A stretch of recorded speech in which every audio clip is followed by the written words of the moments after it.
Pike County Fiscal Court's in session. Have a roll call of its members, please. Present. Magistrate Anderson. Here. Magistrate Johnson. Magistrate Murphy. Magistrate Robinson. Magistrate Dotson. Here. Magistrate Harris. Here. We have a quorum. We'll now have the Pledge of Allegiance. Will Mackenzie Walker come forward and lead us? And come right up here if you want to, honey, and right here. And everybody stand, please. And the flag is right here, Mackenzie. Turn towards the flag, honey. Pledge allegiance to the flag of the United States of America and to the republic for which it stands, one nation, under God, indivisible, with liberty and justice for all. Thank you, Mackenzie. Good job. Good job. Great job. We need approval of the minutes of the September the 6th meeting. You have a copy. I have reviewed them. Jeannie has reviewed them. And you have a copy in your packet. Do I have a motion to approve the minutes? You have a motion by Magistrate Murphy, second by Magistrate Johnson. Have a roll call vote, please. Magistrate Anderson. Yes. Magistrate Johnson. Magistrate Murphy. Magistrate Robinson. Magistrate Dotson. Yes. Magistrate Harris. Yes. Judge Reed, please.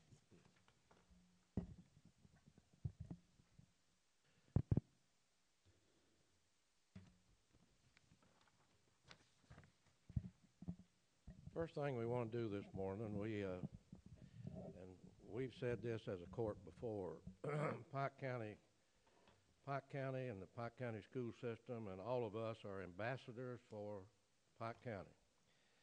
Whatever we do, we promote Pike County and what we do. But we have a special honor from the United States Department of Education, and they named 305 schools in the United States 2011 National Blue Ribbon Schools. 6 of those schools was in the Commonwealth of Kentucky, and 1 was in Eastern Kentucky. And that school is Southside Elementary. And we have representatives from that school present, and if you all would just stand, please, so that they'll know how many that came over with you this morning. Southside, we know you all can be seated, and thank you. But this is a salute of excellence to Southside Elementary. The faculty, staff, students, parents are truly ambassadors for our county. All schools named in 2011 Blue Ribbon Schools will be honored in a conference in Washington, D.C. on November the 14th and 15th. Now, Principal Maynard, if you will give an address when you come up for your brief remarks, we will ask that they send you contributions from the county to make sure, and I know it's tough economic times everywhere, and I'm sure that you all will want to go up there and represent this county. And to do that, I'll be glad to give you a contribution, and I'm sure many others would, so that you can make that trip to Washington, D.C.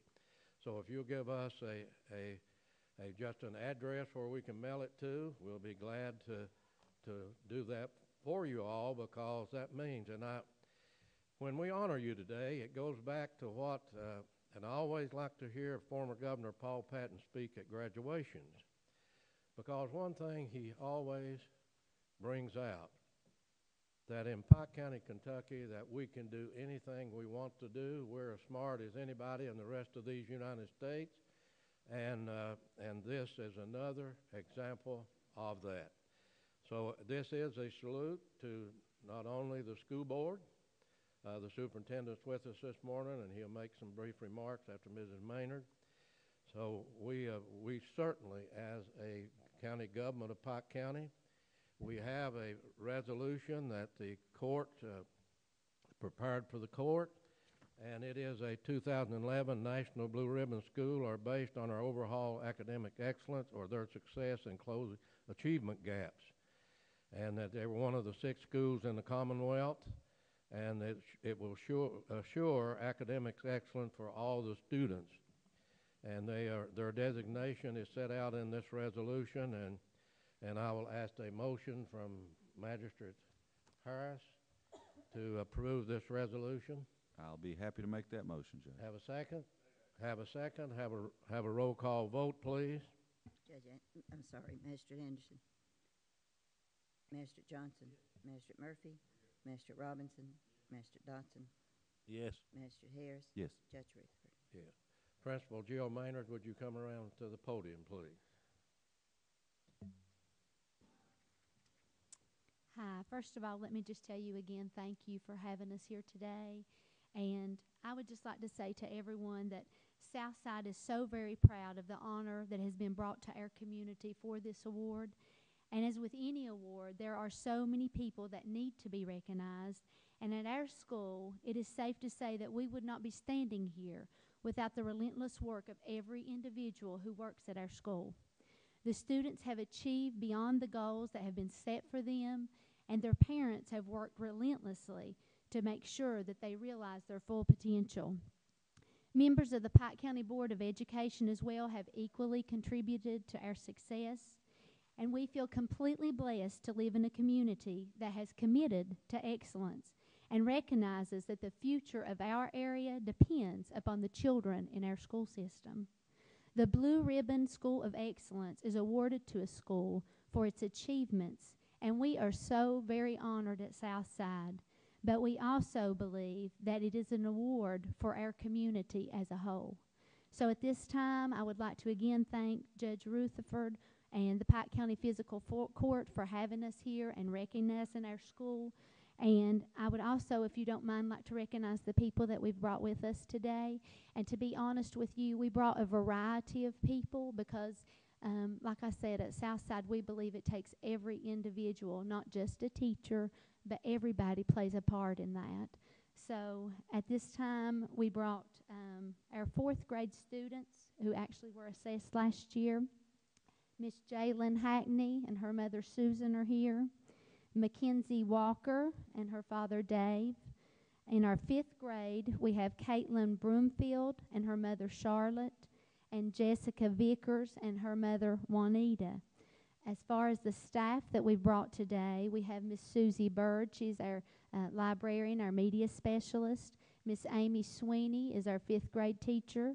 Miss Teresa Rose, she is our instructional assistant. And Miss Courtney Runyon is a special education teacher at our school. And so we are just completely thrilled and honored about this, and we really appreciate you having us here. And like you said, as far as the contributions, we would appreciate that. Our address at Southside is P.O. Box 500, Belfry, Kentucky, 41514. So again, thank you, and we appreciate it. Mr. Superintendent, come around and want to thank you for what you do for this school system, and we know what an excellent school system that we have, and the building program that's going on now that's bringing those much-needed jobs also, besides solving the problem and making sure that our educational facilities are the best in this part of the country. Mr. Superintendent. All right, thank you, Judge. Ms. Maynard, good presentation there, and let me say Dr. Chuck Johnson is our resident board member over there, and actually he and I paid a visit to Southside on Friday, and he wanted to congratulate them personally on their achievement. And he couldn't be here today. Of course, his commitment to the profession he's in, he couldn't make it today, but he wanted to send words of congratulations and very proud of Southside. And let me follow that up by saying that I and our board is very proud of what Southside has done and how they represent the Pike County school system. And they are a very standout school over there. And, one indication of how your school is doing is that you have teachers that want to go there, you have students that want to go there, you have classified people that always want to go there. And so what we have at Southside is they're at capacity. And so what we're doing, and they'll be part of the project as well, is we'll have a new addition and practically a new school at Southside Elementary. And what will come in there will be, of course, Runyon. This past week, they've dissolved. They got down to like 60 kids, but Blackberry and Bevins will come to this school as well. So we're pretty excited about that. And actually, Miss Maynard just taken over this year as a new principal. So to take over and become a Blue Ribbon school, that's pretty awesome. And again, let me say we're proud of you. We're glad that you're in the Pike County school system. Certainly, I'd also like to mention our magistrate over there, Chris Harris. He has done a few things for us over there when we call in, and also the magistrates there at schools as well, but particularly over at Southside and some of the things. And we appreciate the partnership we have with the fiscal court judge. Appreciate all of you. Thank you. Magistrate Harris, would you accompany me over to present him the resolution? Yeah, I'd like to just say just a brief word ahead. before we go, Judge. I just want to congratulate Southside. You all don't even know how proud I am of this day. My kids, all three of my children, attend Southside Elementary School, and I know firsthand what a great school it is and what great people are there. And I really appreciate, we expect a little more at Southside and at Belfry from our schools, from our magistrate, from everybody. We expect a little more, and you all have really delivered on that. And I want to thank you. I think we also probably need to mention our previous principal, Ronnie Dotson, who did a fantastic job there at the school. He has now moved on to be superintendent. I believe it's Carter County. He's superintendent now at Carter County. Did a great job there at the school, and Jill was right there with him every step of the way. So I just want you all to know how proud I am of you. Keep up the good work, and if there's ever anything that I can do for you, I'm just a phone call away.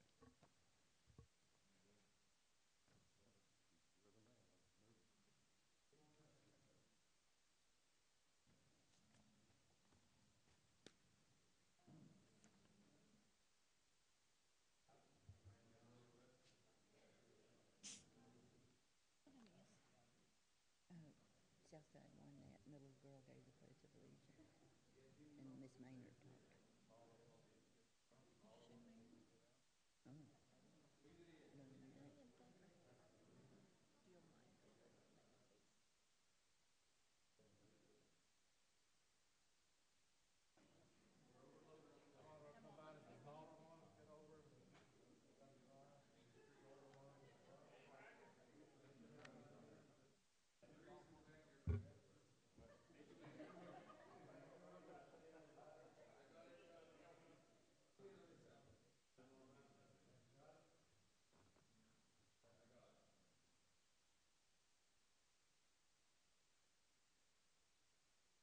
You want to do that?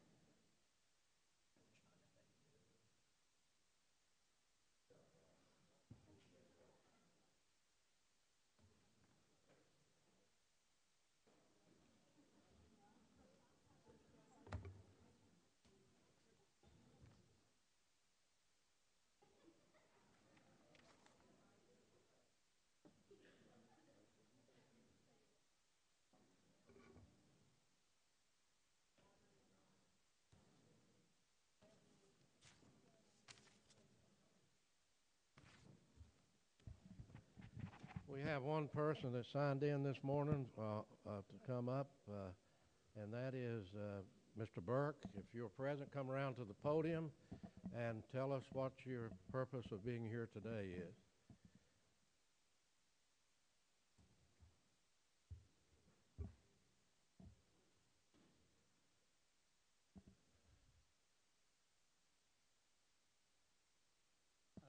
I live up on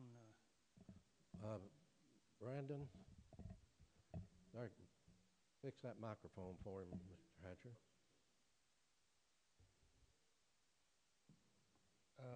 I live up on Big Branch of Lick Fork, and we've been having some problems up there. One thing, we got the road, I guess, it's in the wrong name. It's in the system wrong. And me and Frank Hatcher talked about it just a minute ago, and I think he's found the solution to it. It was what it is. It's been in the road system, but I can't get they paved everything up in there, but they didn't pave up where we live. And there's about 7 houses up in there. So Frank was telling me that the county was supposed to work to the last property owner. Well, the last property owner is above me. But Chick just wants to go to the end of the hard top. Now, Mr. Burke, I want to put it straight. Okay. That's to start with. That was put in the road system. Mr. Paul got some alcohol. Told me that you all wanted that in the road system, kind of garbage truck. Right. Absolutely. Yeah, I said at that time, I will blacktop that when the money gets paid. The money is tight right now. Well, you also told me that the first time I asked you, you said we need a small paver to go up in there. Well, then I said small paver, and I said I got to get the money too. Well, the next time, when I believe you talked to me one time, Mr. Burke. I'm not going to argue with you. Well, I ain't arguing with you now. Me and you can settle this up at the office. You come in my office, and I told you. Now you come down here and make a big deal out of this thing. I'll flat some it when I get ready. Mr. Hatcher, have you talked to Mr. Burke? Yes. Okay. The road commissioner has talked with you, and if you want to keep that appointment at the invitation of the magistrate at his office, go by and see him. No, I don't. Go by and see him, sit with him. The way to settle something is to go down and sit down and be reasonable and eye to eye. I am. No. Is he going to let me talk or not?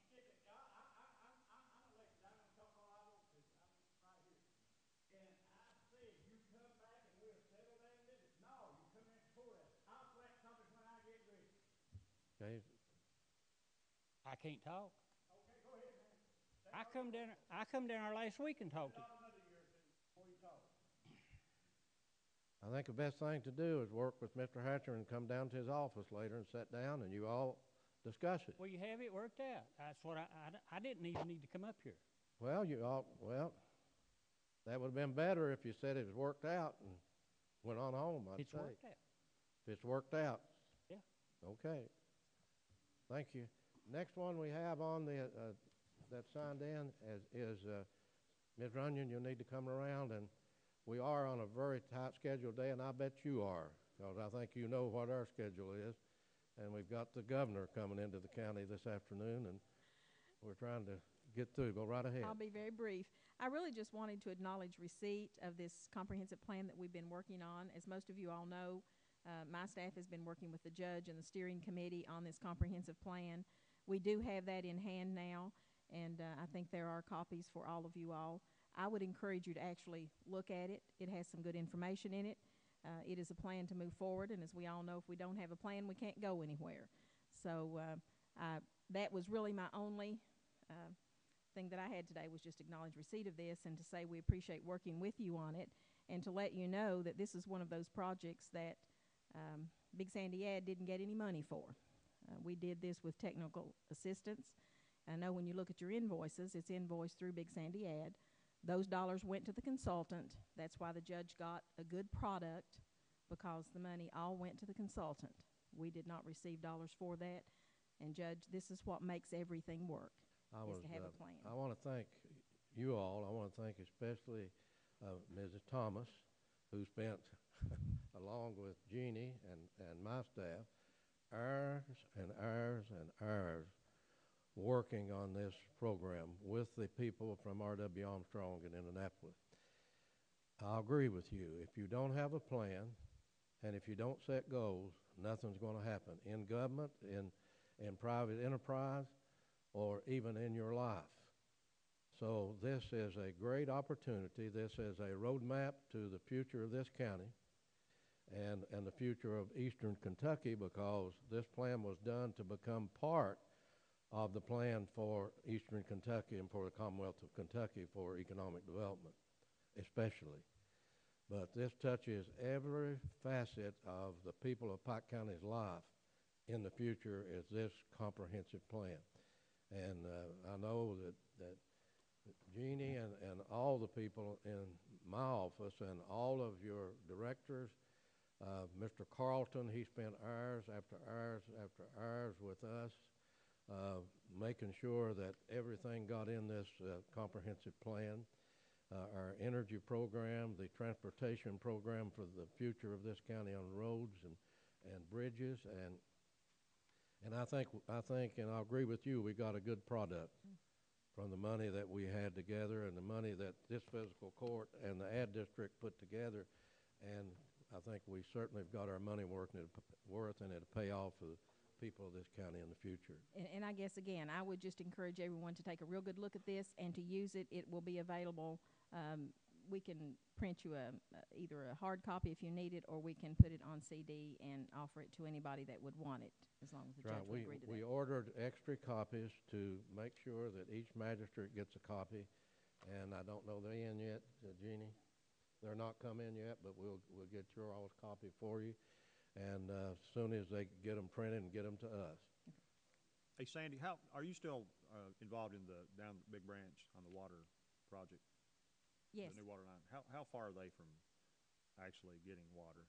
I actually don't know what their status is at this point, but I do know they're working on it. I know that that Martin County has actually had their meetings that they needed to have, and that they are actually working on it. And I suspect that will happen very quickly. Okay. I had a couple of phone calls just in the last week, yeah. and I told them. But they are working on it, and I believe that, Judge, the last meeting we had, they said that they would have that by December. Is that? Yes. The Big Branch, if I'm not everything mistaken. goes right, and the Mountain Water District Board approved it, and we got a copy of it. I think we put a copy in your all's box. Yeah, well, I got something. Are they actually? How's that going to work? Are they going to? They have to wait 30 days. You have to have. Martin County is? It's a 30-day period, Mr. County Attorney, that they have to respond. Yes. And Martin County's going to put service. Mm-hmm. yes, they're going to put service in, and they have to give them the territory and comply with the statute. So they actually get their water. So everything's moving on that, and hopefully, and in regard to the methane problem that we have over there, we have a meeting set October the 6th. Hank List, the deputy secretary, is that his title? Yes. And his staff will be here for a meeting in regard to the burning water well and to the problem that we have at Virgie and the problem that we've had, and Doug Tackett Doug's right here, and we've had a problem at Virgie on about 5 homes, and then we've had the problem over to Big Creek, and that was a natural gas problem, and then we had a problem in Pond Creek. So that is set up to try to get ready for the next session of the Kentucky General Assembly, because Kentucky has no law presently in regard to this type of a problem in Kentucky. In eastern Kentucky and central Appalachia, we've been blessed with our coal seams being above subsurface. So that's where most of our mining has been since coal was discovered back in the late 1800s and early 1900s. So we have not been subsurface for many years. Now, the state of Commonwealth of Virginia had been subsurface for many years because their coal was subsurface, and they have laws, but we don't have any. And here we are in 2011 facing this problem with no authority for state agencies to promulgate rules and regulations, and it's dangerous. It is dangerous of methane coming from these old mines up, and also from natural gas too. So hopefully our meeting with, and I know that we've involved Charles Carlton in our meetings we've held so far. He lost his mother in regard to a methane explosion at their home years ago from this, and he had done a lot of research in regard to this situation, and his expertise has helped us tremendously, Doug, as we've gone forward with getting this set up. So hopefully we will get with our legislators, Hank List, and our Magistrate Anderson, and any other magistrate that knows about this problem, Magistrate Johnson with his problem at Virgie and those 5 homes. And I said it at the last meeting. At Virgie, they went in and capped off the well and put a PVC pipe up about 15 or 20 feet. 3 birds landed on it. It killed them, and they called and said, we got dead birds up here. So this is an emergency situation, and we've asked the state to come up here and hold a meeting with us and get ready for the legislature to help solve this problem. And Judge, if I could just thank the coal company for working with us on the Martin County issue. They were very cooperative in the meeting that you held. So I would like to just personally thank them for working with the counties to get it done. Thank the Mountain Water District, the Martin County Water District, Judge Callahan, who said, let's quit talking about it. Let's get the job done. I'll come to your office. I'll bring the Martin County Water District Board people with us. And we invited the attorneys. They had some lawsuits, and they was very cooperative, very willing to settle. The system in Martin County has been upgraded. The coal company will take care of that. They'll take care of the line coming down to serve Master Anderson, to serve people that you represent on Big Brain. Judge, if I could make one real quick positive comment. As you all know, and the judge was at part of the conference, the Appalachian Regional Commission had an annual conference in eastern Kentucky 2 weeks ago. It was very positive. We have received several emails and messages from a lot of attendees from across the Appalachian states as to how much they enjoyed being in eastern Kentucky, how friendly the people were, and how beautiful it was. So we have received no negative comments on that conference. It was focused on health, and it was a really good conference. So just wanted to pass that along. Thank you, Ms. Runyon, for all that you all do for us. We need to acknowledge the Pike County Library tax rate that we've received from the library. Do I have a motion to acknowledge? You have a motion, Master Robinson. You have a second from Master Johnson. Have a roll call vote, please. Master Anderson. Yes. Master Johnson. Master Murphy. Master Robinson. Master Dodson. Master Harris. Yes. Judge Reesford. Yes.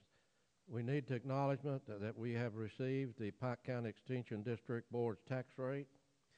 And let me add that we don't set this rate, they do. So do I have a motion acknowledging the receipt of it? I have a motion from Master Johnson, second from Master Robinson. Have a roll call vote, please. Master Anderson. Yes. Master Johnson. Master Murphy. Master Robinson. Master Dodson. Master Harris. Yes. Judge Reesford. Yes. We received a letter for approval of an inspector to do electrical inspections in Pike County.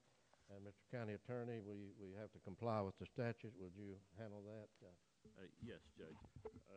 Back in November of 2003, the court adopted an ordinance regulating the issuance of certificates of electrical inspections, and basically it provides that all persons certified pursuant to KRS 227.489 by the Department of Housing, Buildings, and Construction shall be appointed. We have an application to be appointed by Samuel T. Taylor, who satisfies the requirement of our ordinance, and based upon the ordinance which we adopted, it says that they shall be appointed, and shall is generally interpreted by the courts to mean mandatory, so I would recommend that he be appointed. What is the name on that one? Samuel T. Taylor. And surprised me, but I haven't received any complaints of people not being able to get a hold of an inspector, but we didn't have but 5 on it, Jeannie. When we checked, we only have 5, so I guess we need another one. And we comply with statute. Do I have a motion? Have a motion from Magistrate Murphy. Do I have a second? Have a second from Magistrate Robinson. Have a roll call vote, please. Master Anderson. Yes. Master Johnson. Yes. Master Murphy. Yes. Master Robinson. Master Dodson. Yes. Master Harris. Yes. Judge Reesford. Yes.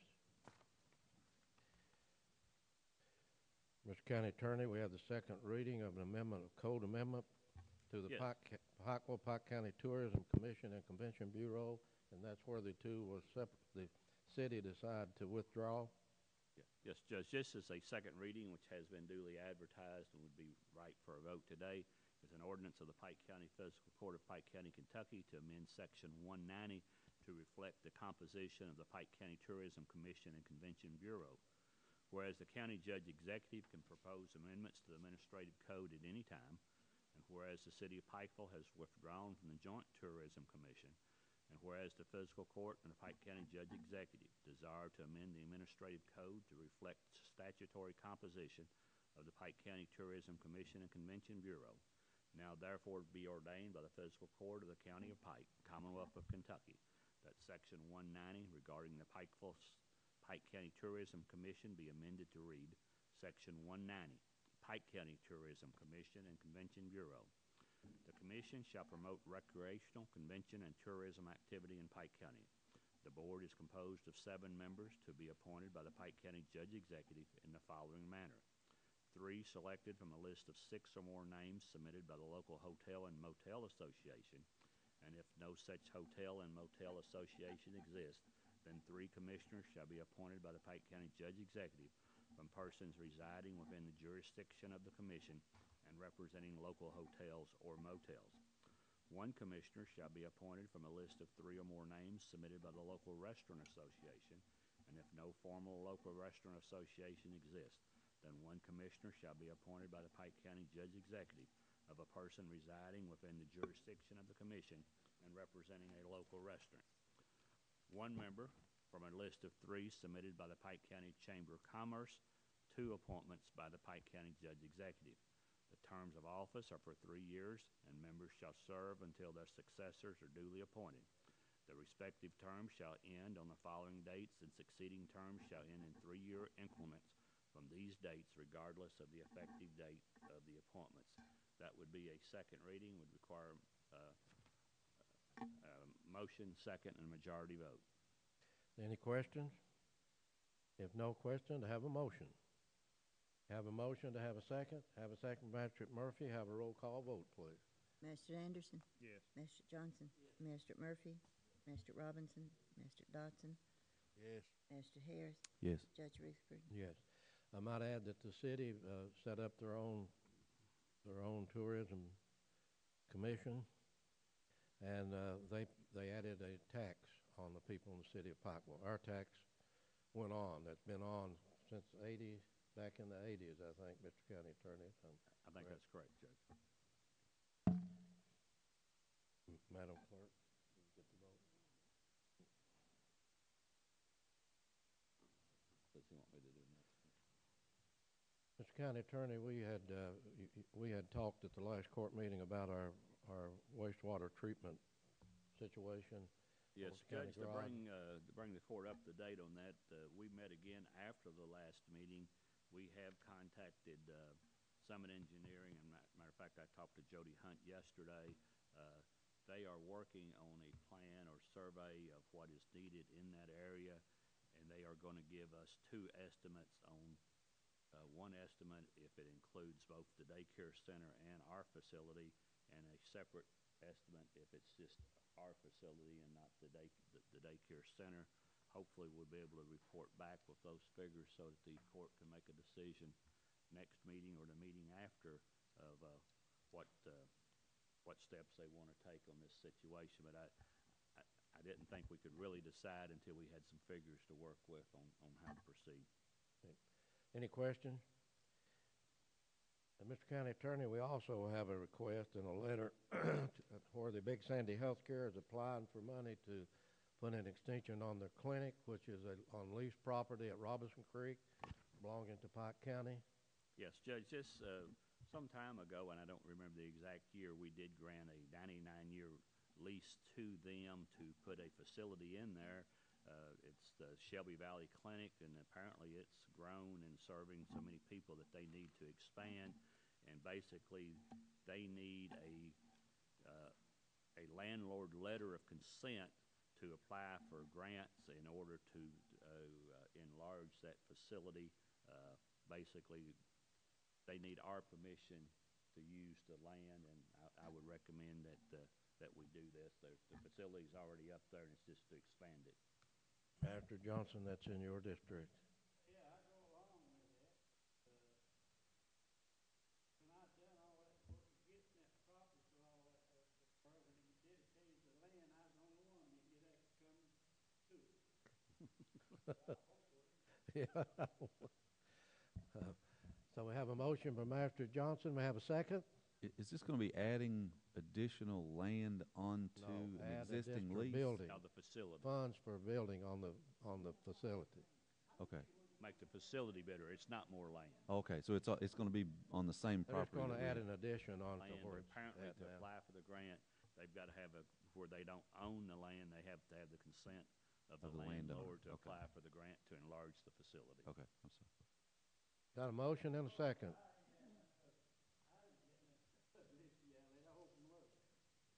Have a motion and a second. Have a roll call vote, please. Master Anderson, Yes. Master Johnson, Master Murphy, Master Robinson, Master Dodson, Master Harris, Yes. Judge Ruth. Yes. Mr. Stacy? I have one bid to present to the court. It's for the Scott Fork Industrial Park roadway improvement. There was a base bid to widen the road, and there was also an alternate bid to add a right turn lane. We received two bids. The first bid was from Mountain Enterprise. Their base bid, $195,815.50. Their add alternate bid, $68,706. Bidder number two was Standifer Builders Incorporated. Their base bid price was $196,800. Their add alternate bid was $67,306.47. And after looking at the budget, when the bids came in, they were about $8,000 short to do both. So as of right now, it would be my recommendation to award the base bid only to the lowest bidder, which is Mountain Enterprise, for the base bid amount of $195,815.50, and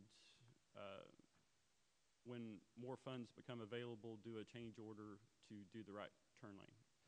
That, we had a meeting yesterday in regard to that, and their question of whether or not that the Commonwealth of Kentucky and their incentive to get the EQT to come to Kentucky, they set aside $300,000 in the Transportation Department to build the interior road. So that question will be resolved, Mr. Carlton, and we met with the engineer, and they're going to get together and see if they can resolve that.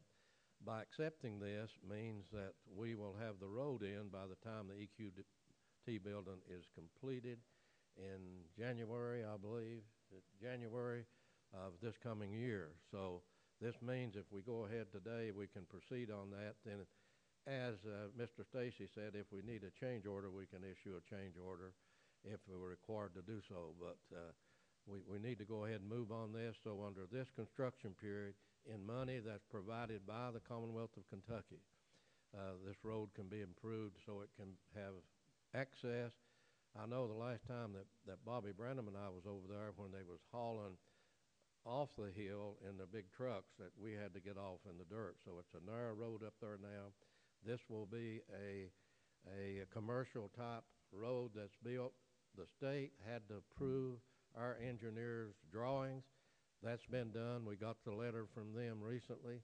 The state has approved the project, so we need to move forward. Do we have a motion? We have a motion. Do we have a second?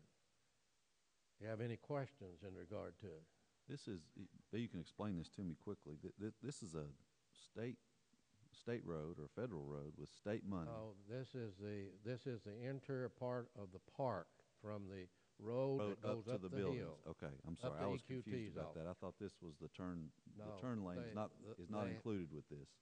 They are a question in regard to that turning lane coming out of the $300,000. That will be resolved. We are working with another energy company to locate next to it. If we can, we hope there'll be enough money left to issue a change order and go ahead and put it over to that property where the other company would locate. But this is money that's available to us from the state that we have to draw down the money from them. Any other questions? We have a motion. Do we have a second? Second. Second by Master Anderson. I have a roll call vote, please. Master Anderson. Yes. Master Johnson. Master Murphy. Master Robinson. Master Dodson. Master Harris. Yes. Judge Rutherford. Yes. Magistrate's Road Work. Motion. Master Anderson, have a second. Master Murphy, have a roll call vote, please. Master Anderson. Yes. Master Johnson. Master Murphy.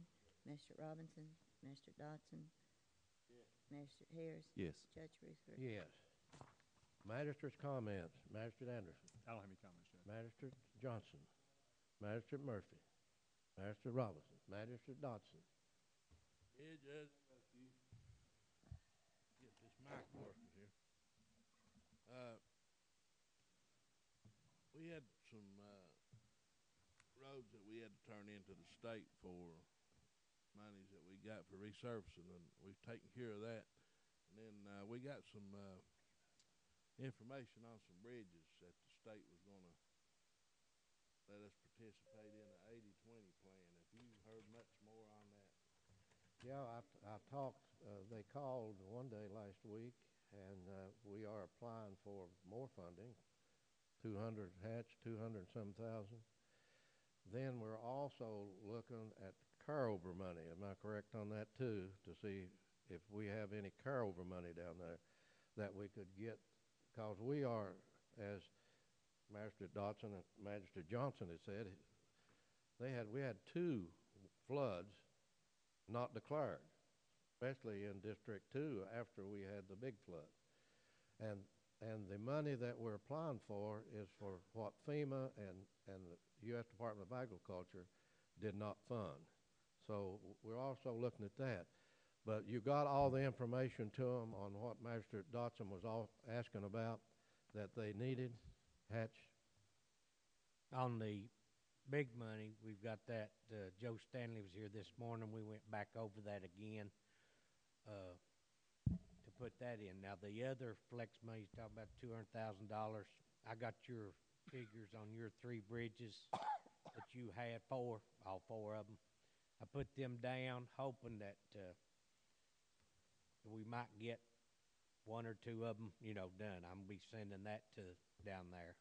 The question on that was that down Frankfurt, they thought we had mile markers on our roads, and we did not have mile markers, and now they understand that. On the flex money of that, me and Frankie Stacy's looking on some of the FEMA projects that were pulled in each district that got damaged, that we can show those projects, because Frankfurt wants us to substantiate why we want the money. This money isn't going to be blacktop money per se. It could be grout and riprap, anything like that, but they need us to show what we're asking the money for. Well, Frank, 2 of those bridges was up in Harkin. We had turned in through FEMA when the flood came to replace those culverts with bridges. And Frank, if you can remember, they approved them at the time, and then we built one, then they declined them. And if we could use this flex money, 80-20, where the state pays 80, we pay 20 on the bridges, then I'd like to have those 2 included, in the list that you have that we gave. Right. I might see on some of these, I might be able to get 1 complete bridge built, not doing 80-20. And then the one was up at Rattlesnake. It's real bad. We've turned it in a few times there, where the gas company went over in there and done a lot of drilling, and they put a temporary bridge in, but they took it back out.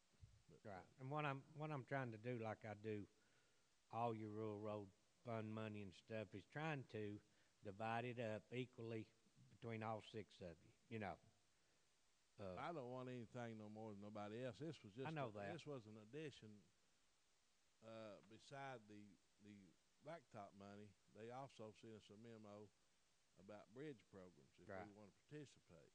It's got nothing to do with our but I might be able to get blacktop money. I know, but there's no way you're going to get 4 bridges built, and I'm trying to work it that I can take this flex money and get 1 of them completely built for you, and then turn the other 3 into to them. That'd be fine, Frank, but if we could get them to pay 80% on these well-needed bridges, then our road fund would probably take the 20% and take care of it, save us. I'm going to send it to a them. lot of money. Right. Hey, Frank, is there a cap on the bridge money? Do you know? It's I mean, is there you never know. There's not what they they don't say we've got this X number of dollar. I just present the bridges that we'd like to have replaced, just like Hillman, and They just go out and send inspect it to them, and then they get back to us. And then I give it to y'all so y'all can decide. You know, if Hillman, we got 4 that he's got, I send all 4 of them down there, and they approve like 2 of them, and they're all real close priced together. I'd rather Hillman make that call which one he wants, me and him look at it and see which one we need it the worst. Right. Judge, that's what I want to talk about on that. And then on our, back to our swimming pool. You know, last court meeting we had a discussion, and I think Roland has all the information that he needs now from the state, from the engineer, and the guy was over there installing them Friday, and somebody stole his truck from the parking lot at the Senior Citizen Center. But they got the vehicle back in a few hours and made an arrest on it, and he's got part of the filters installed. I was there yesterday, and he's asked for partial payment. He's already bought the materials that he needed to put in, and I would like to make a motion that Damus look and see what has been done and let him recommend how much he thinks we need to. County Attorney, you got everything you need? Have you got a copy of the? Yeah, I was furnished this morning with a copy of the state approval and what needs to be done, and I'll draw up a contract, and you know, I guess it will be up to Damus to determine what percentage of the work that he has done. That's outside my We have a motion by expertise. Magistrate Dotson for authorize Damus Ramey to give a recommendation on the drawdown of the money of partial payment. I think he's already signed the contract. We have a second. Have a second. Magistrate Johnson, have a roll call vote, please. Magistrate Anderson. Yes. Magistrate Johnson. Magistrate Murphy. Magistrate Robinson. Magistrate Dodson. Magistrate Harris. Yes. Judge Rutherford. Yes. So glad to know that we retrieved the password for our new camera system finally to show these people was taking the vehicle. You know, it was a lot of Jeannie. I thank Jeannie for the hard work she done Friday to try to get and Damus trying to get the company to come in and show. I guess you have the password now, Damus, to where you can retrieve the tapes when you need them. Yes, I had John Maynard from Eastern Telephone to go over there, and they did retrieve the password. That's how they got the video. They are going to turn it over to the state police if they haven't already. Maybe that'll stop some of the theft over there. People know that they got a camera looking at them. Yeah. But that's all I have right now. Magistrate Harris. Judge, I have a couple things. First, there's going to be an auction of state surplus vehicles next week in Frankfort, and we're in need of a used dump truck. One of our dump trucks, the bed is completely rusted off, and we talked with the maintenance garage about it, and it was going to cost more to put a new bed on the truck than what we can go and buy a pretty good used truck in Frankfort at the surplus sale. So I'd like to have authority from the court out of the District 6 road account to spend up to $15,000 to purchase a used truck from the surplus Motion sale. Magistrate Harris Second. has to be authorized to spend up to $15,000. Hatch, you'll have to assist him in working with Danny to get it back up here. Judge, I don't want to interrupt Chris, but since he's brought that up, I was down there a few weeks ago, and they've got a couple real nice road graders, and they were like I think 79, let's see, 89s probably.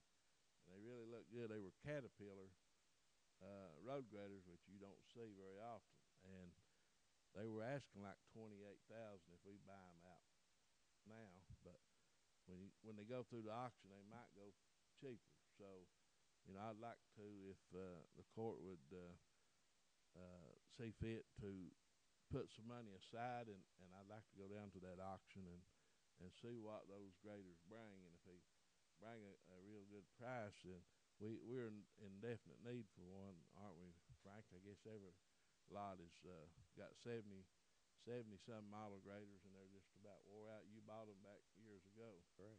4 of them still running, aren't they?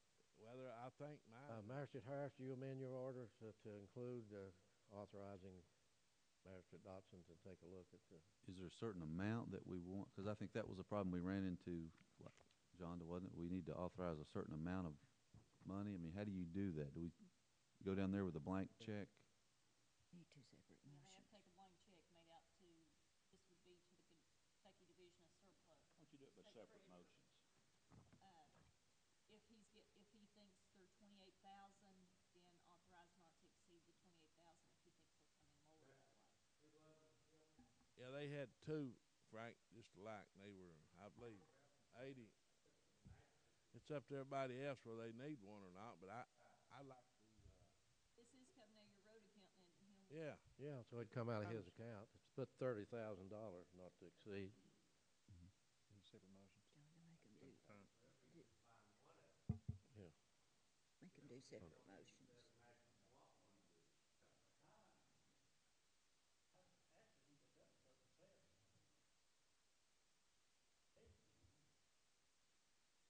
The dump trucks that Danny went down yesterday and looked at them, and the from the garage, the maintenance man at the garage. Yep, they went down yesterday, and they had several. I think it was 2005 models that were automatic, and he said that Leo had bought one not long ago, about a year ago, that was an automatic, and that it was running well. They're GMCs. And said they look really good. They've got between 50 and 90,000 miles on them, and they're in good shape. Would authorize any magistrate that wants to take a look and not to exceed $15,000 on a truck, and not to exceed $30,000 on a grader. The money is in their account. Okay. Well, we got one for Chick last year for $7,000. I don't know if it turned out to be a good. Mm-hmm. And we bid it in down there last year. Got it for $7,000 Okay, well, I'm in my motion then to say that if to authorize the county to attend this surplus property sale in Frankfort, and if any magistrate is interested in purchasing a truck, authorize up to $15,000 per truck, or if they're interested in in need of a road grader, up to, you say 28,000. Chris, that was the asking price, but I believe they'll go through. Okay, well, we'll authorize up to 28,000, and then authorize up to 28,000 for the road grader. Yes, but we should have separate motions on those two. The clerk wants separate motions, so Separate motions on the trucks and the road graders? Okay. Yeah, separate the two. Separate the trucks from the All grader. right, then I'll rescind my motion and make a new motion that we authorize the county to purchase trucks for any magistrate that wants to buy a surplus truck up to $15,000 to be paid out of their road account. Okay. Madam Clerk, have a roll call on the first motion. Okay. Have a motion and a second. Magistrate Anderson. Yes. Magistrate Johnson. Magistrate Murphy. Magistrate Robinson. Magistrate Dotson. Yes. Magistrate Harris. Yes. Judge Ruth. Yes. Second motion. And then I'll make another motion that we authorize the county to purchase road graders at the surplus auction sale in Frankfort from state property up to a maximum amount of $28,000 per grader to be paid out of the magistrate account that wants to purchase the grader. Have a motion, have a second. Magistrate Johnson, have a roll call vote, please. Magistrate Anderson. Yes. Magistrate Johnson. Magistrate Murphy. Magistrate Robinson. Magistrate Dotson. Yes. Magistrate Harris. Yes. Judge Ruthford. Yes. Magistrate Harris. Judge, I hate to keep chiming in here, but, you know, when we go down there, Frank, or whatever, you all time see some things that the road department or the solid waste can use. You know, like last year we bought some tires and things like that. And I'd like to, if we could, leaving something open there for if we see something that we could use here that would save us some Make money. your motion. You know, there's some things down there that I know that we could use and probably get them cheap. I'll make a motion that we won't exceed over $10,000 on miscellaneous items. Frank, you understand Money what I'm comes saying? out of their accounts. Have a second. Second. Have a second. Mr. Anderson, have a roll call vote, please. Mr. Anderson, Yes. Mr. Johnson, Mr. Murphy, Mr. Robinson, Mr. Dodson, Yes. Mr. Harris, Yes. Judge Ruthford. Yes. Judge, I have another thing I wanted to bring up. This past week, we were finally got the Attorney General's decision in our open records request through the fiscal court, and I want to say that it was a good day for transparency in Kentucky.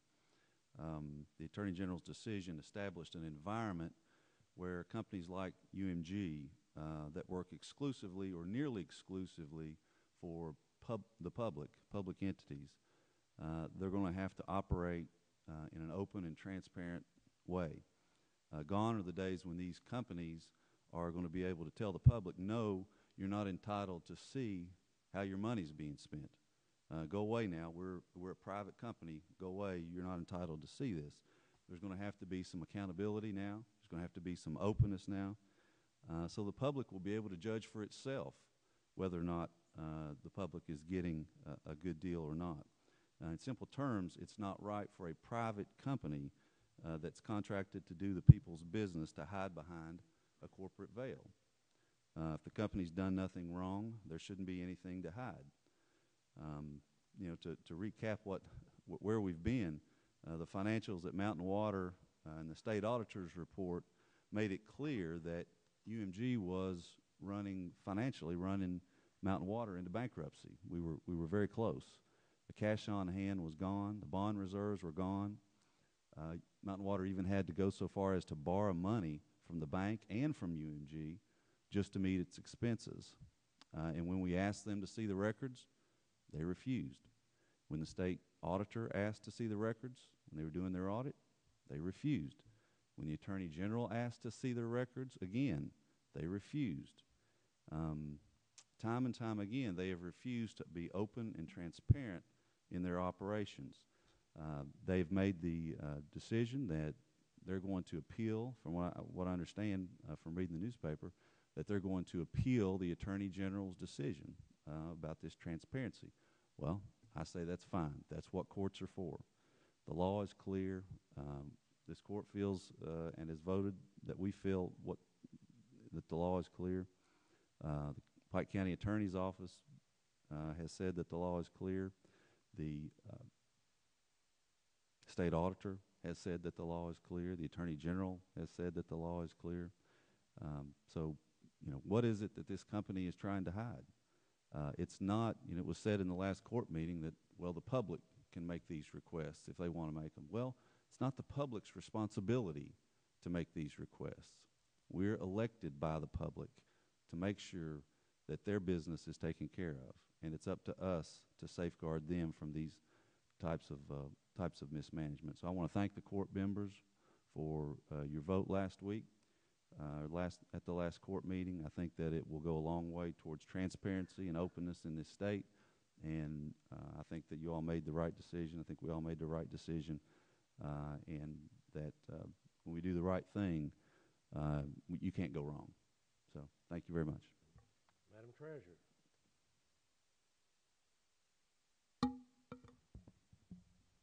In spending all this money, I just want to let you all be aware that after we pay the accounts payable, cash in bank as of today, when we write the checks, will be $1,270,203.91.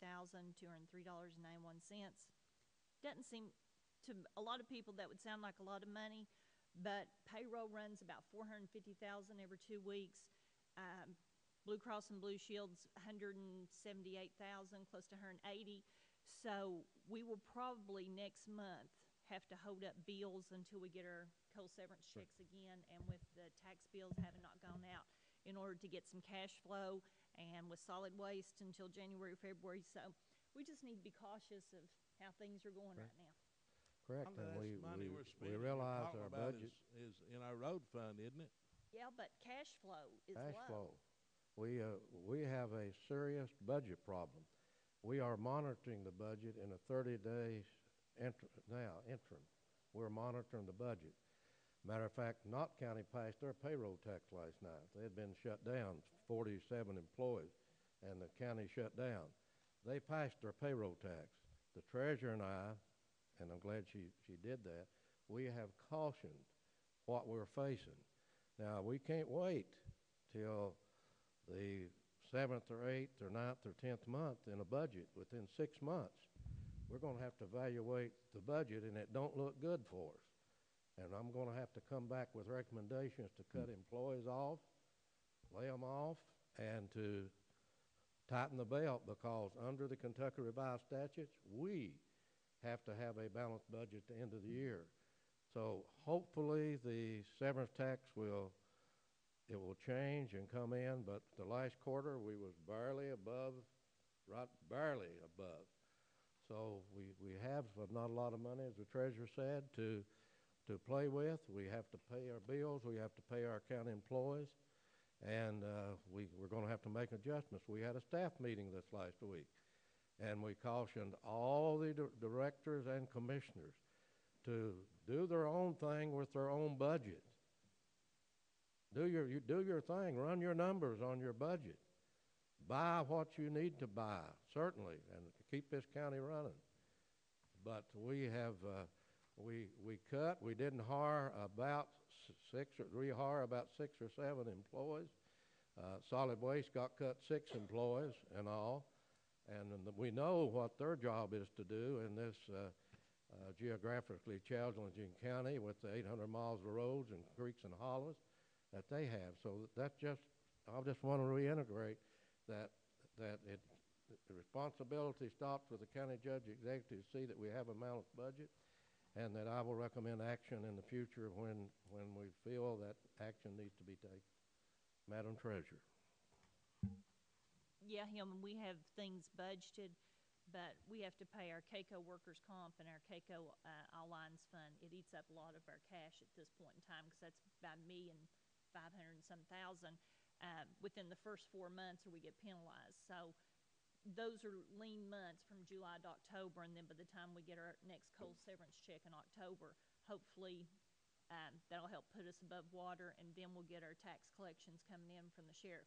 It's just the first 5 or 6 months takes a while to start getting the cash coming in and flowing, because we got some large bills going out at the same time.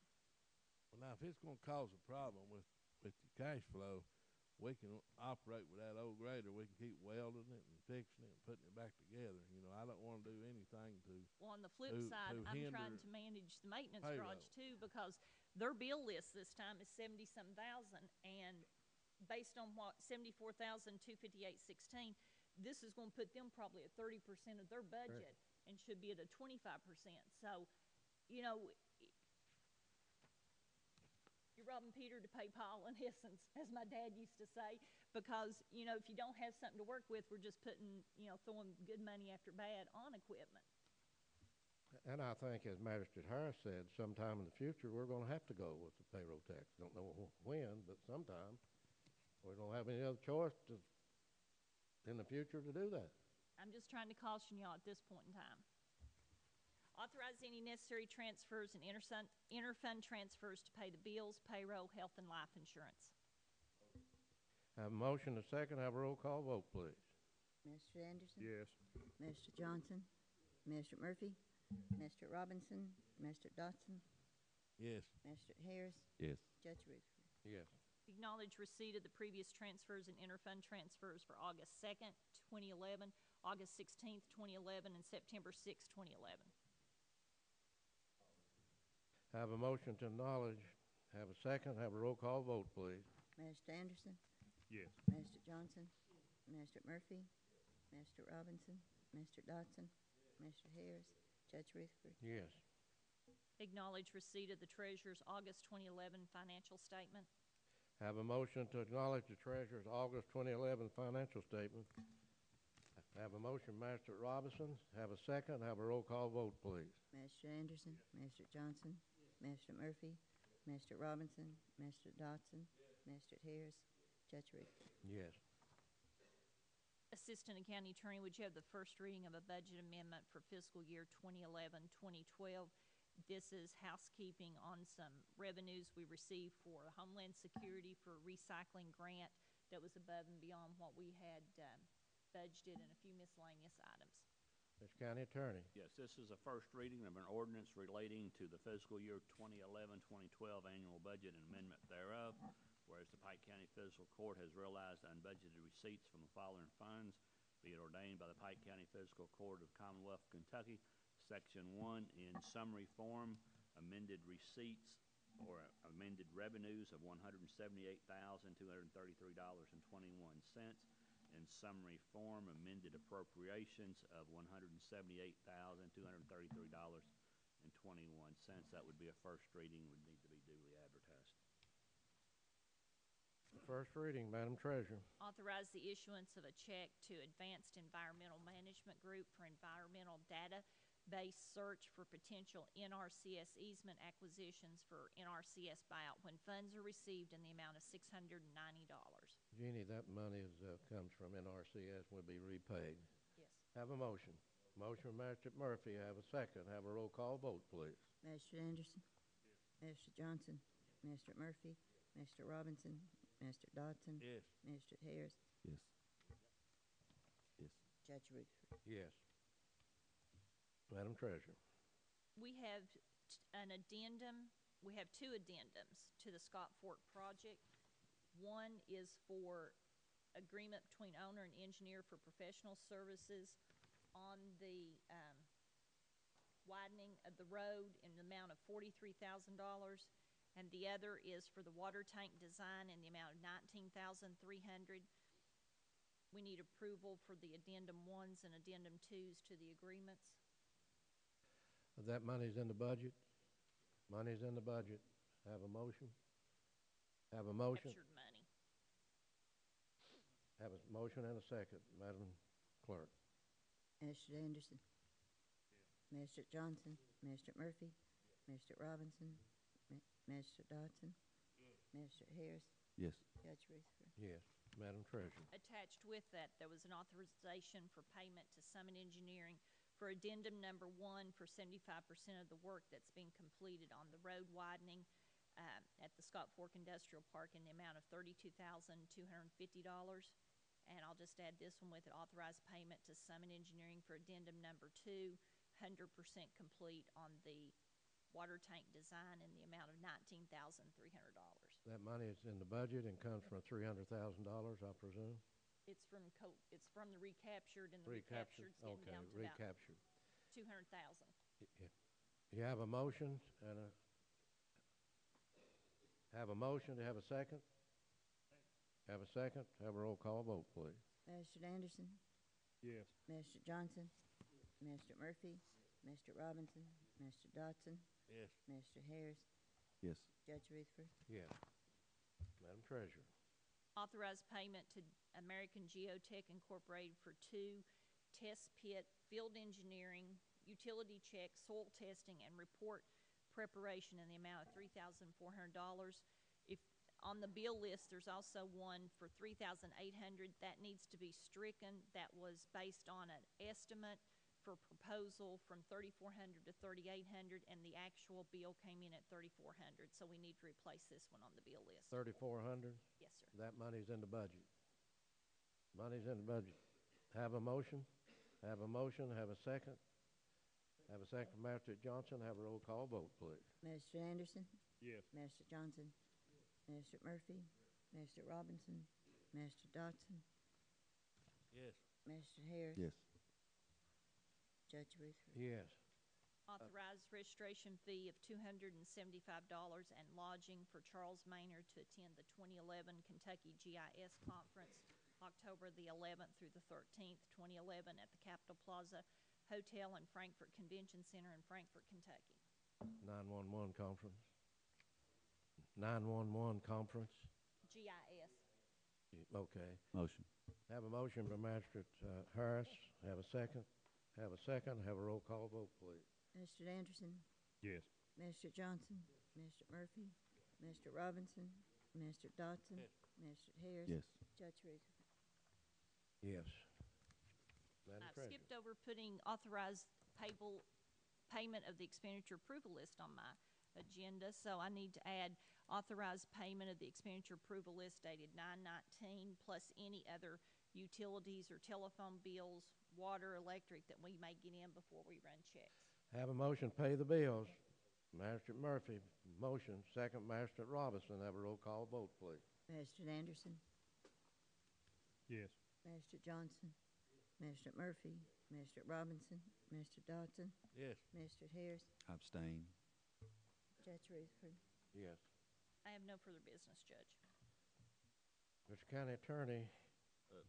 Judge, in lieu of the executive session, unless other matters, Personnel Department has given me their recommendations, which would be your recommendations, and I'll read them to the court. They're straightforward. Mini Packer driver, solid waste area number 1 at Johns Creek. It's a 3H position. The senior temporary of CDLs was Gregory Blankenship, and that's the recommendation. Mini Packer driver, solid waste area at number 2 at Belcher. The senior employee full-time with CDLs was Brandon Powell, and that's the recommendation. Mini Packer driver, solid waste area number 5 at the Stone Lot 3H. The senior temporary is Jordan Smith, and that is the recommendation. Acknowledge the resignation of Galen Christopher Blackburn as of September 19, 2011. Approval to terminate Nathan Stamper from solid waste area number 2 as of September 9th, 2011 for job abandonment. Approval to hire Darrell J. Roberts as a temporary loader for solid waste area number 2 at a 2H rate of pay per hour effective September 20th, 2011. Approval to hire Kyle L. Kessler as a temporary loader for solid waste area number 2 at a 2H rate of pay per hour effective September 14th, 2011. Those would be the Personnel Department's recommendations. That is my recommendation and my motion to have a second. Have a second from Magistrate Murphy. Have a roll call vote, please. Magistrate Anderson. Yes. Magistrate Johnson. Magistrate Murphy. Magistrate Robinson. Magistrate Dodson. Magistrate Harris. Yes. Judge Rutherford. Yes. Let me add that Judge Hayes has in Cleveland Clinic had to take his wife up there. He tried to get the appointment changed, but you had to have a test, and the only time that they could do it was today. So he most certainly wanted to be here today for what we're going to do next in honoring a Pike County official who for many years. And what I want to do next is go in, and Herbert Deskins Jr., Herbie and his family is here with us, and his children, and we're going to have a ceremony about 1:45 down the hallway. Herbie and myself and others, and Judge Hayes certainly wanted to be here for that. We're going to unveil the corner we got for Junior Williamson down there, and Herbie and Judge Hayes and I have met on that, and it is ready today. But what we're going to go into next, and we want to ask T.J. Littlefick if he'll come around first, and he has a proclamation and a little bit on Herbert Deskins Jr.'s background. If you'll come around to the podium, please, and we have some presentations to him, and I have some remarks, and I will introduce Herbie, and he will speak to us this morning also. Good morning, Judge, members of the court.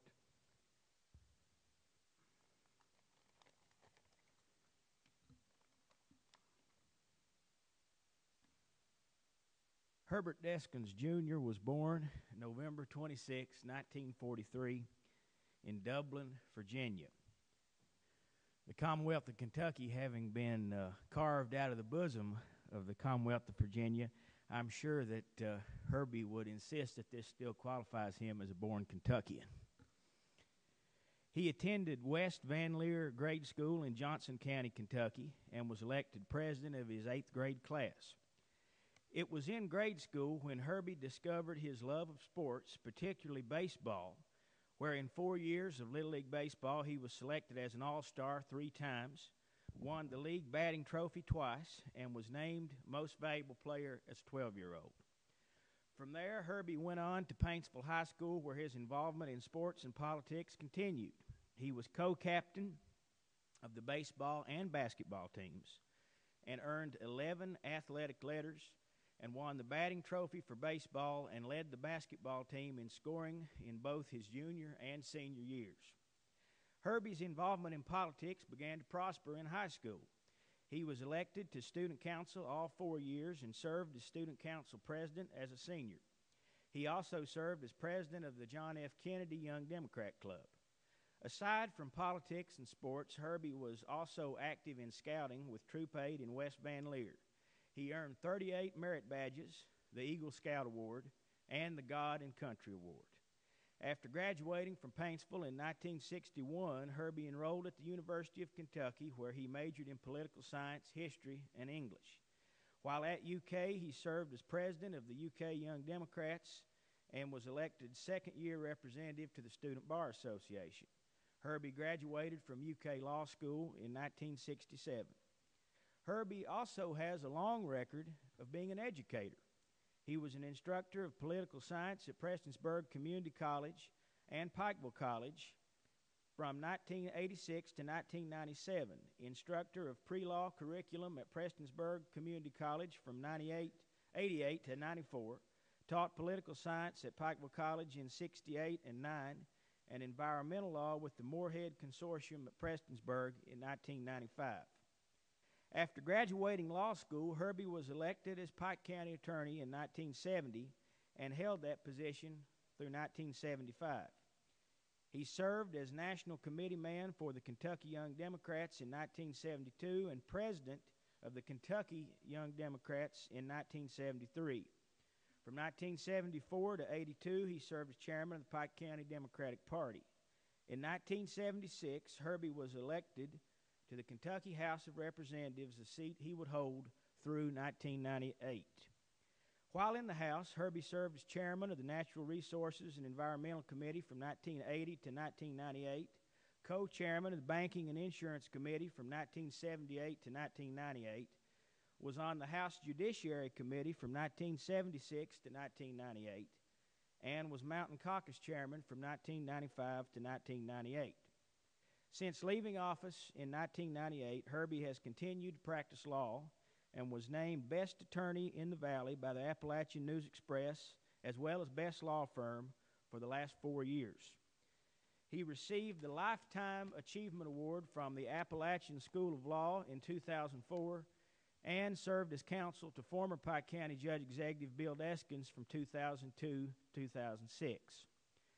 Herbie is a member of the Cornerstone Christian Church, formerly the Pikeville Church of Christ, and married his wife Kathy in 1965. They have 3 children who are here today: Herbert Deskins III, Trey, Jennifer Deskins Holbrook, and Dr. Suzanne Deskins Ford.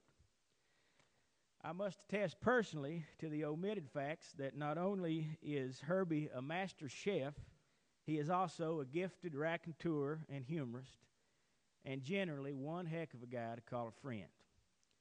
It is only fitting today that we pay tribute to this great statesman of Pike County, whose depth as a man and longevity as a public servant is unmatched in the history of our county, Eastern Kentucky, and the Commonwealth.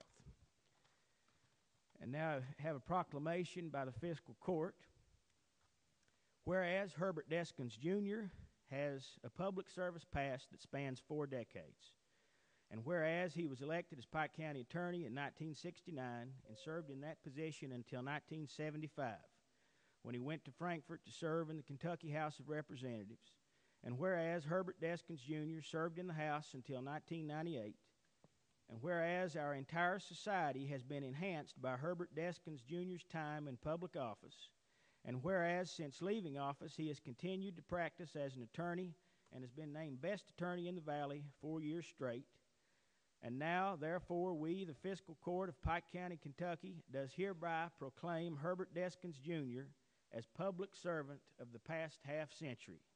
Witness this our hands, this the 20th day of September 2011, signed by Judge Rutherford, County Attorney Howard Keith Hall, and the members of the Fiscal Court.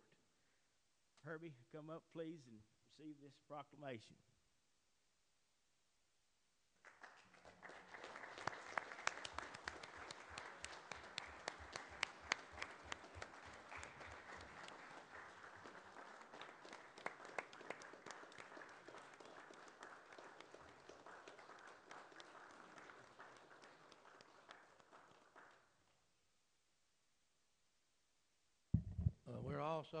We'll also have time for pictures in a few minutes after we finish this ceremony. Next, we'll have Clayton Little. Clayton Little, a statesman who served in the House of Representatives as the other representative from this county with Herbie. And Greg Stumbo wanted to be here today, but he was called to Western Kentucky for a speaking engagement today. But Clayton has a message from Speaker Stumbo in regard to Herbie Deskin's service to the Commonwealth and service to the district that he represented so well. I suppose it's my time now, and I love to talk. In my aging years, my hearing's failed, but my voice becomes stronger because I like to talk about the things that Pike County and what in Frankfort has helped us to do in this great state. Herb Deskins was certainly one of those top players in the General Assembly for more than 20 years. And I appreciated his help very much. And I'd like for all Pike County to join with me in declaring September the 20th the Herbie Deskins Day in Pike County. Come on over, Herbie. The House of Representatives in the Commonwealth of Kentucky hereby recognizes and honors former state representative Herbie Deskins as citizens throughout Pike County can join together to celebrate the Herbie Deskins Day in this county. In recognition of this memorable event, the entire membership, and that means there's 100 members in the House of Representatives, the entire membership is delighted to join Speaker Gregory D. Stumbo, who's our next door neighbor from Floyd County. He's been there about all the time that Herbie has, to join Stumbo in paying tribute to this esteemed gentleman for a lifetime of immeasurable contributions to Pike County, Eastern Kentucky, and the great Commonwealth of Kentucky. Herbie Deskins is truly a man of all seasons whose commitments to his fellow citizens continues through his efforts as a stellar attorney and respected educator. He has served as a shining example of outstanding citizenship and has earned the respect and affection of his fellow citizens. I'd like for his family to come over and stand by him.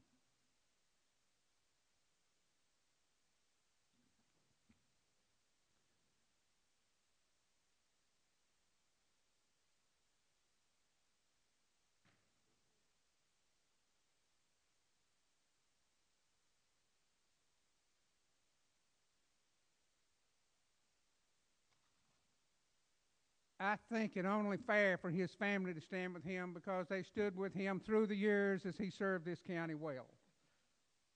On this special day, let's all join in applauding this innumerable contribution to his fellow citizens and to extend the warmest wishes for a continued success and a good fortune.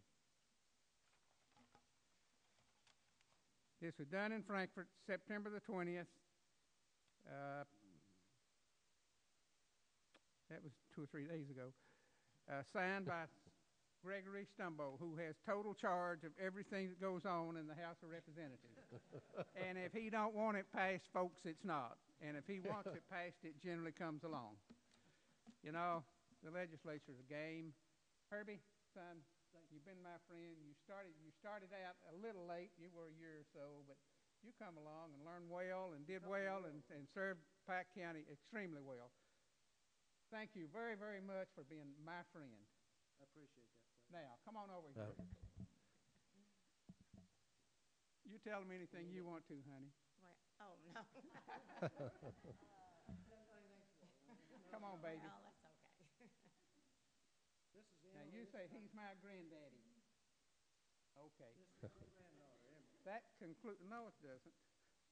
If family would be seated, and Herbie, I will introduce I could Herbie. So read it. go ahead, Clayton, and make a presentation. I could read it. Go ahead and make that It's best presentation. left for Herbie to hang in his house and let his neighbors and his family. That concludes Thank my you, part Clayton. of the program. Thank you so much, Clayton. Herbie, I want to introduce you and introduce you properly to make your remarks. But it goes back a lot of years, and this is a good lesson for Washington. My good friend, I guess you'd call Herbie a little bit liberal, and you'd call my good friend T.J. Littlefick a whole lot conservative. But this is life. This is how people can get along. And I know what T.J. thinks of this family, and I know what that family thinks of T.J. Littlefick. But thanks to Clayton Little. I want to thank Bill Deskins, who came in, who Herbie worked for 4 years. But I want to go back and talk about when Herbie Deskins came to Pike County out of law school. I was introduced to Herbie by the late John Paul Blair, and found that Herbie Deskins had leadership ability. And for the next while, Herbie and I traveled the county. I took him into every nick and corner of this county. I can remember one time going into Belfry to Joe Miller's house. Joe Millio was the name, and became Miller as they migrated in to mine coal.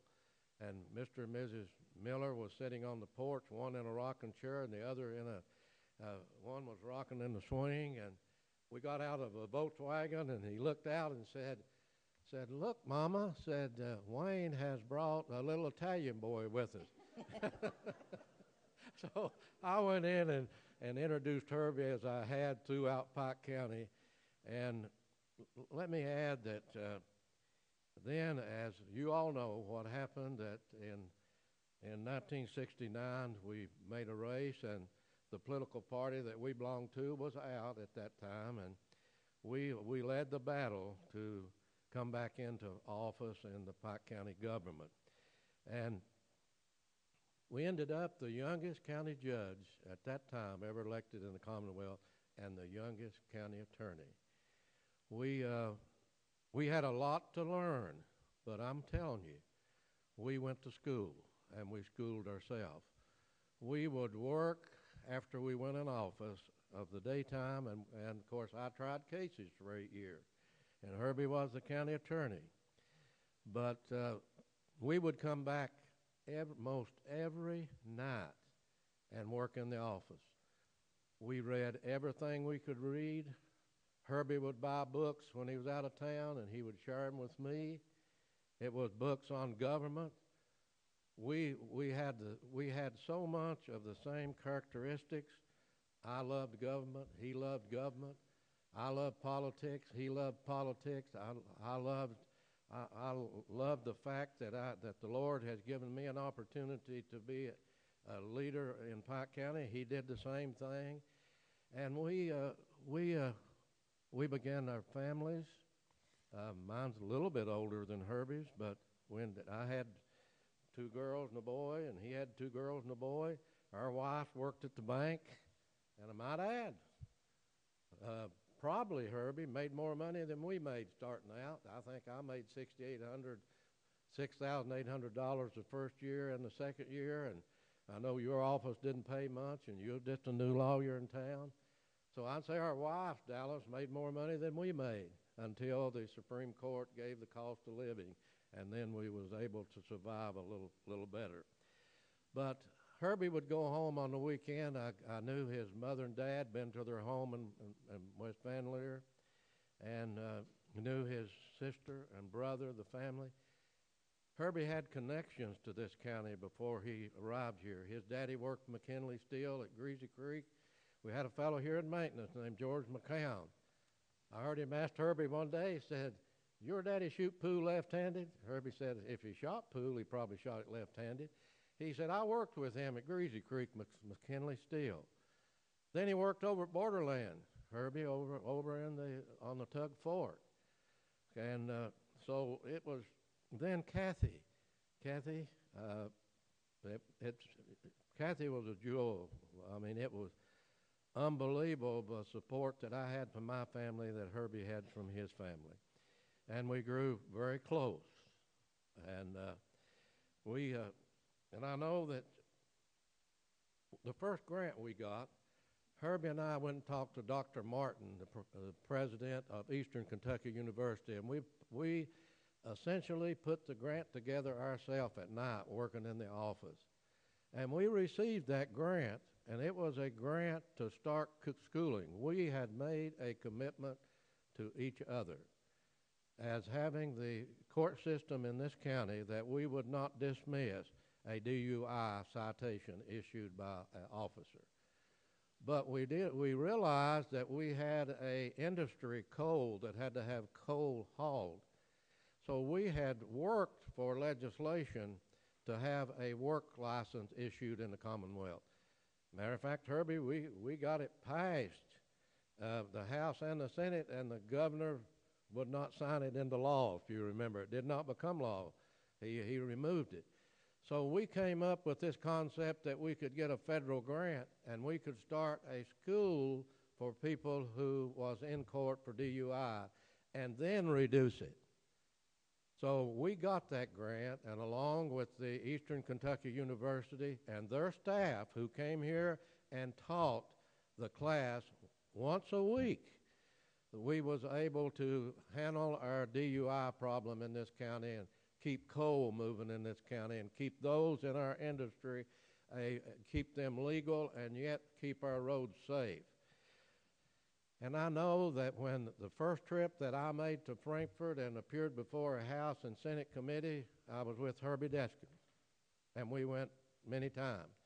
The first trip that I made to Washington, D.C., representing the people of this county, Herbert Deskins and I made the trip together. We testified before Congress more than once for Eastern Kentucky, for flood control. And we testified before joint committee once of the House and Senate of the United States Congress.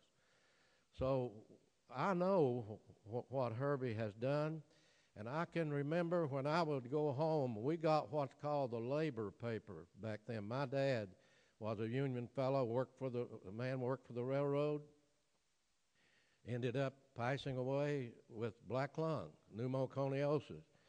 And I know that Herbie's daddy was a United Mine Worker. Herbie would go home, he would bring the United Mine Workers Journal back.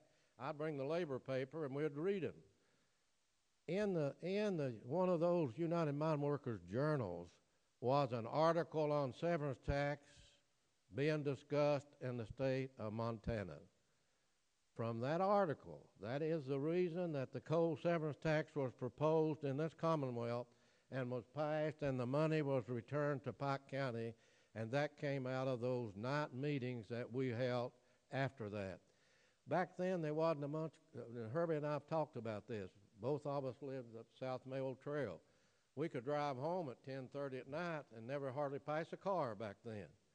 But we was able to enjoy the ball games at the office together, the Kentucky ball games especially. And then, but Herbert Deskins Jr. was one. He went on to the legislature simply because when we appeared down there, he loved the fact and felt that he could contribute more to his county and his district he represented in this Commonwealth. So he moved on from county attorney and went on, and for all those years battled, and he had important positions down there. When you headed the committee that he had, then you was able to help our industry and help have jobs in Eastern Kentucky. And so Herbie has contributed so much. What a fine family that he has, and these children. And I know that how proud that Kathy, you and Herbie are of these children. I can remember when we participated in Apple Days at Paintsville and used to go down right in the parade, and we went out by the train station. We always looked for your family down there so that we could and we was proud to say there's our family from Pike County. But it's my pleasure today to introduce Herbert Deskins, and appreciate everybody that's come out and showed your respect for Herbie Deskins, a contributor, as Clayton Little said, to this county and to Eastern Kentucky. And Herbie, I have also to present to you something from myself and the magistrate that you certainly can display in your office.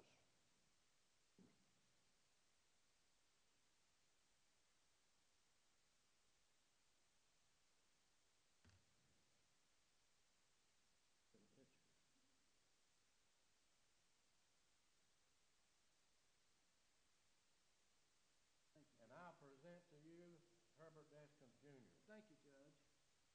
I appreciate it. This is one of the finest days of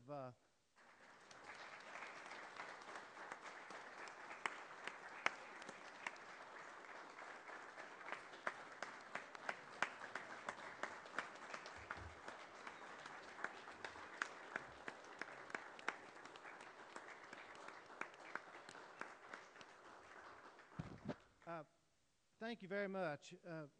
Judge, thank you, and I really want to express to the fiscal court making this day possible. It's one of the finest days of my life. What you talked about, it comes back to me now just as if it was yesterday, those first years that we were in office.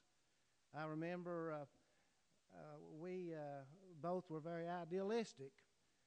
Me a little bit more than you probably, because I knew everything, graduated from the University of Kentucky Law School, but there wasn't much that I didn't know. Well, I had never heard of a budget committee before.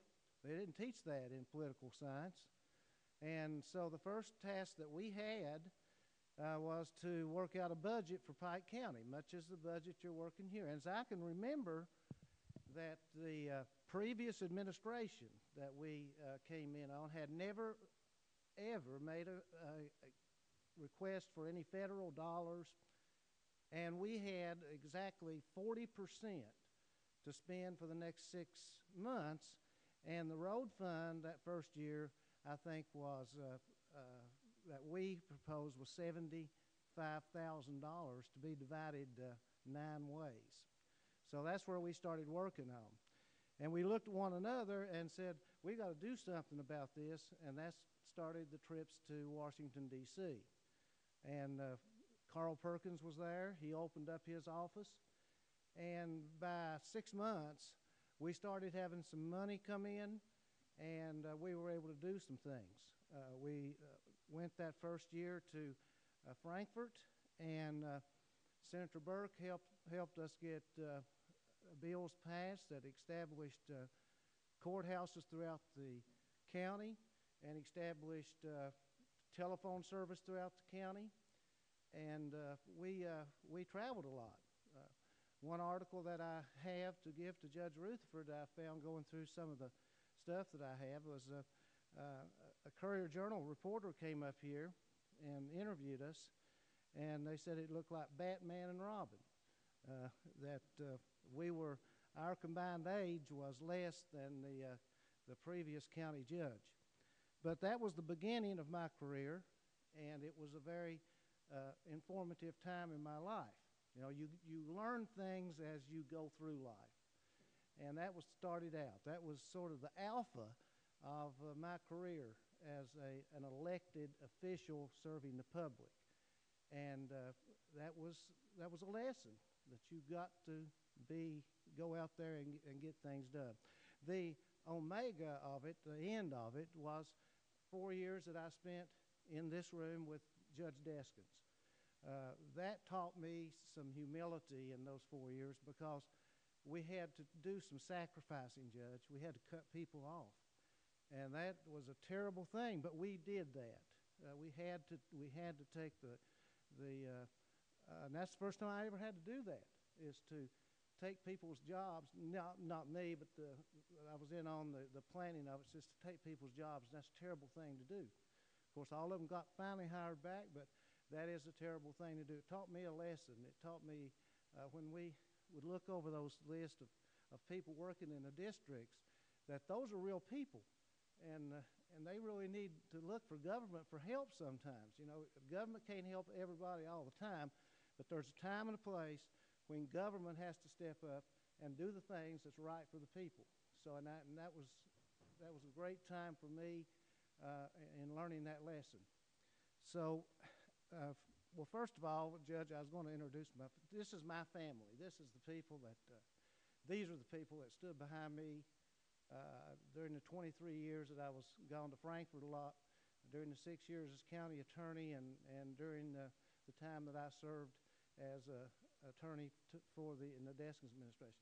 My wife, Kathy. Please stand, Kat. Kathy and I got married in March 19th, 1965. I got it.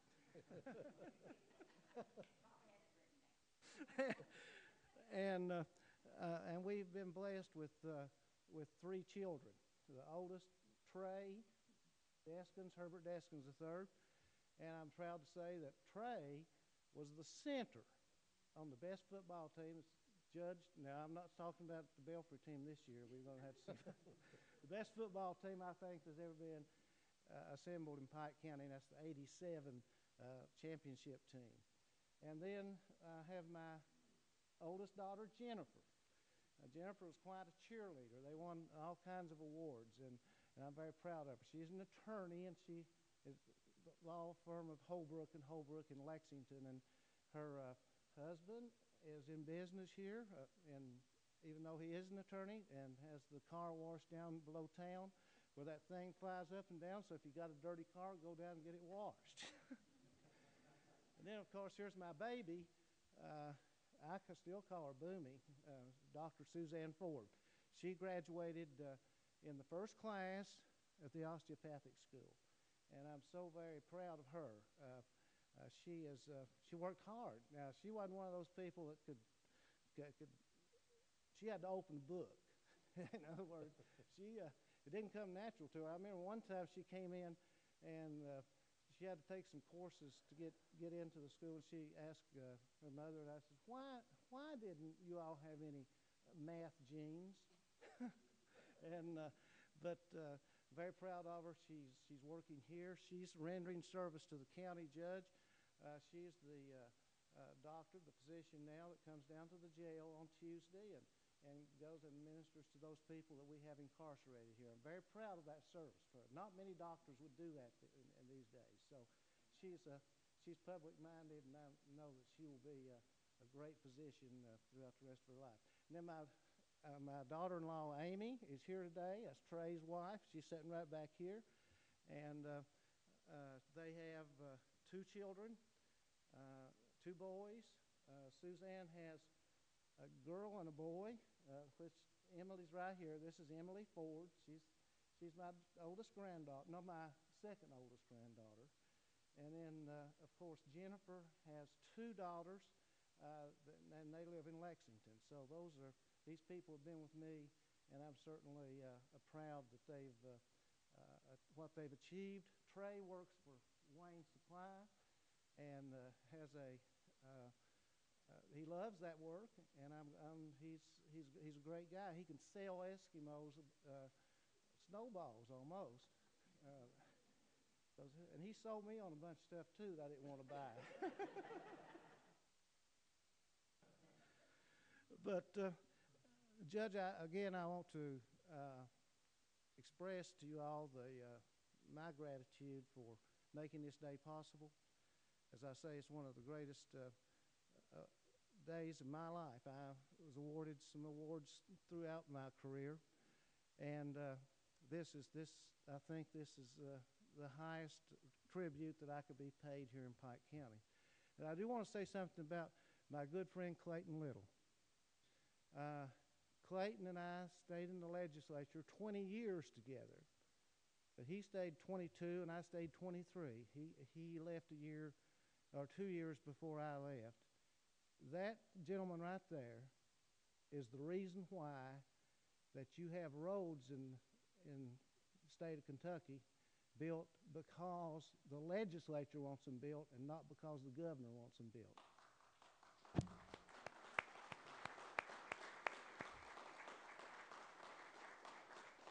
He was the chairman of transportation, and he came in one time and he said, you know, it's not right that we appropriate all this money and don't get to spend any of it. So we adopted a 6-year road program. And Clayton Little pushed that 6-year road program over the objection of the governor, over the objection of the transportation department. He got behind it, he campaigned for it, and today, the road program that we have, and one of the reasons why that we've got this 119 going all the way over to Williamson and 23 going all the way to the Virginia line is because Clayton Little saw to it that those two roads were put in that 6-year road plan when the first 6-year road plan came out, and they're in there, and they're going to be, that road's going to be completed. I think the last part of it probably is completed now, 119. But he's the fellow that stuck in there and made it happen. And I would say along those lines that the 8 years that Governor Patton was there, he was the one that shepherded the money to go into that road program because it was a multi-million-dollar road program. But Clayton Little's the one that was his project, and he didn't leave the legislature until it was fully funded. But again, I want to thank you for this day. We're going to have a meal here afterwards. I cooked most of the meat. So, hey, Herbie, we chicken. was out in the county. When we'd come back every day, we'd come home with jars of beans and potatoes. And we're the only candidates. I know when I made the race for lieutenant governor and was out in the state for those months, I lost 39 pounds. Herbie and I gained weight when we campaigned in this county. Yeah, you always did. I'll never forget the one time that we went to this association and traded for a one-eyed mule or something like that. And we wouldn't go back to that fellow because we had cheated him real good and had to leave there that night early before he found out that it was blind in one eye. That was some good times, and that's part of what life's all about, Judge. And as I say, I began my career to elected politics here in this building, downstairs with you, and I ended it with service to Bill Deskins, and I just think that whatever happens, I've had a wonderful political life, and I've had a wonderful life with my family. There's things I'm proud of. I'm proud I'm a Christian. I'm proud of my family. I'm proud of my country, and I'm proud of the people of Pike County. Thank you so much. Very gracious.